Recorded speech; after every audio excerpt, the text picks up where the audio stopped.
you would characterize the on-the-ground state of things in Florida how, Senator? Getting ready to go out of control or still within the realm of not overwhelming the healthcare system? Well, I wouldn't use the term overwhelming the healthcare system quite yet. A couple points. It's a very serious situation, and it's one that we need to continue to watch and do the best we can with. We're going to have to deal with this virus for the foreseeable future, as is, by the way, every country in the world, as they try to get back to any sort of normalcy, which we were going to have to do. I would say just about yesterday's numbers, not to diminish them, but it also had a lower negativity rate and a huge, they're not reporting on the testing in real time because they're going to different labs. So sometimes they backlog and accumulate and then they announce them all in one day. So it doesn't mean all those tests were taken in a single day. Suffice it to say, though, it's a lot of positive cases, right? And while the vast majority of those people will never even be symptomatic, the more people that are infected, the more people they have a chance of reinfecting or passing it on. And as a result, you will eventually reach people that are in a higher risk category. And they're the ones that will wind up in a hospital and potentially in an ICU and potentially dying from the virus. And that's always been the concern, is that secondary infection. So can you open schools safely in Florida, given if you had everything you needed in terms of PPE and in terms of staggering classrooms? Is it possible to safely open schools in Florida, given where we are right now in the course of the pandemic? Well, yeah, Florida's an enormous state. We have 67 counties. I spent over a week now in Northwest Florida, where the vast majority of the counties could reopen. They're not facing this. So I think in many of our counties, the answer to that question is yes, we could. In others, I think we are going to have to take additional measures to be able to reopen schools. And I think we need to be flexible about all sorts of things. It isn't going to be school the way we're used to in normal times. But at some point, you have to make those decisions on the basis of a cost-benefit analysis. What are the costs of not reopening school? What are the benefits with regards to the virus for not opening schools? And I think in the short to long term, the costs are extraordinary. The cost of not reopening our schools are extraordinary in terms of learning loss, in terms of unable to open the rest of our economy. I mean, what is a parent who's being required to go to work supposed to do with a 9-year-old? Leave him at home all day in front of a computer to do schoolwork? It's just not feasible, not to mention the learning losses. So we're going to have to figure out a way to do that in the safest way possible. We have to mitigate risk here. As long as we don't have a virus, we will not have 0 cases. And that's just something we have to accept and work around and try to do the best we can with. You think Disney World's been successful in reopening? Will that stay open? And do you think there's certain parts of Florida that need to reclose certain businesses? I don't think there's any evidence that the businesses we're talking about closing are in any way driving the infection surge. I think the bottom line is what's happening here. This is anecdotal, but I feel pretty comfortable in this. I'm living here in South Florida. What is happening, or what happened and is happening, is people are going out, particularly younger people, and they're getting together. They're getting together in public spaces, but they're getting together in each other's homes. And they're hanging around for a graduation party, Memorial Weekend, Father's Day weekend, 4th of July weekend. And when you're in close contact indoors with someone who's infected, they're going to infect you. And neither one of you may even have symptoms. But both of you may go home and infect your parents or grandparents in another setting. And that's where it becomes a problem. And you can't close those things off. So I don't think there's any evidence that restaurants or Disney World, which is an outdoor setting, or beaches or parks, are the cause of this surge. I think the surge is coming from people behaving like people. And that's what makes a virus like this so problematic, is it asks us not to do what comes natural to us, and that is interact with other human beings. And this is going to be a challenge we're going to face for the foreseeable future.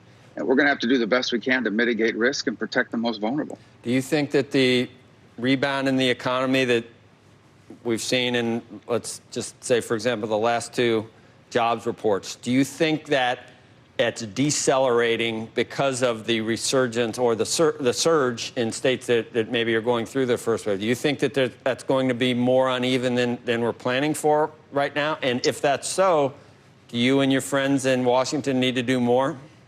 Well, two answers to that. The first is, I think in those places, there are still places around the country that are actually moving towards opening. They face different circumstances.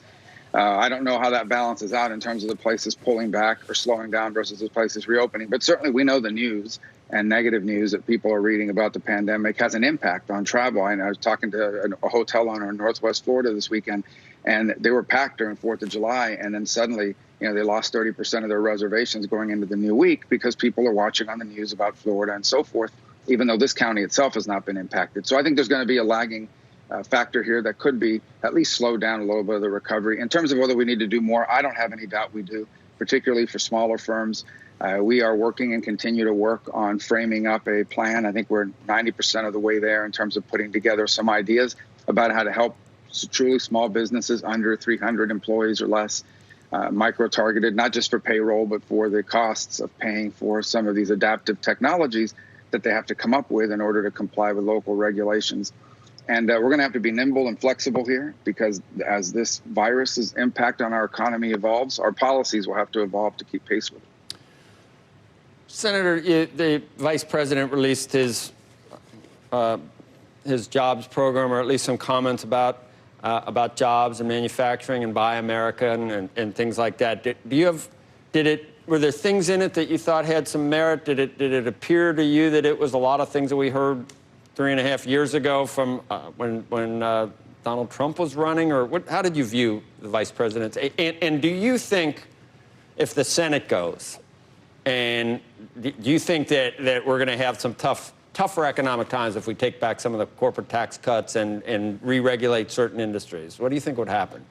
Well, I think we are due in this country for a sort of reboot of the economy in general. We've, as you know, over time, and we've had multiple waves of this. The technological changes and innovations bring about economic transformation, and then it takes about 2 decades for the political process to catch up with it. So we're going through that now. I also believe you cannot be, and since the Industrial Revolution, there hasn't been any great power in the world, any powerful country in the world that hasn't also been an industrial power. So we have to remain an industrial power, and we have to do what we can to rebuild that. It's great to see the vice president talk about that, but I think he's been in public service now for the better part of 3 decades. Why didn't he do it during the last 30 years? Why didn't he push for these things when he was vice president of the United States? Again, I'm glad he's now joining the chorus, but ultimately, if you look at some of the things that President Trump has done, he's laid the groundwork and continues to lay the groundwork for the reindustrialization of America. And that will include doing some of the things that we have normally been uncomfortable with doing. But the world has changed. The Cold War is over. Some of these relationships we had on trade with some of our Cold War partners need to be reevaluated. And what's happening with China cannot continue. It's completely unacceptable. They have taken advantage of what we allow them to cheat, and they have used that to become a rival instead of a responsible country. Andrew. Hey, Senator, I have 2 questions for you, but just picking up on this issue of Biden, curious about taxes.